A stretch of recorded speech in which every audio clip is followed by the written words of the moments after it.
आज एक बातमी पाहण्यात आली की शेअर मार्केटद्वारे आपण दुप्पट पैसे करून देऊ आणि तुम्हाला एका महिन्यामध्ये पैसे दुप्पट करून देऊ असे काय आमिष देऊन काही गरीब लोकांकडून त्यांनी पैसे घेतले आणि ते पसार झाले आणि त्यांचे जे काही गरीब कष्टकरी आहेत त्यांचे पैसे बुडाले.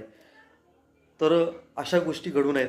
महाराष्ट्रात गेल्या पूर्वीपासूनच घडत आहेत, परंतु या 2-4 वर्षांमध्ये ह्या घटना भरपूर घडलेल्या आहेत. तरी सर्वांना ही विनंती आहे की आपण ज्याच्याकडे पैसे देतोय त्याचं तुम्ही पार्श्वभूमी बघितली पाहिजे. म्हणजे त्याच्याकडे पैसा किती आहे, तो कुठून आलेला आहे, या गोष्टी सगळ्या बघितल्या पाहिजेत आणि तो कोणत्या मार्गाने तुम्हाला पैसे दुप्पट करून देणार आहे याची तुम्ही माहिती घेतली पाहिजे आणि मगच त्याच्याकडे पैसे दिले पाहिजे. एक मुळात मुद्दा हा की शेअर मार्केटद्वारे भरपूर पैसे कमवून देऊ शकतो ही संकल्पना चुकीची आहे.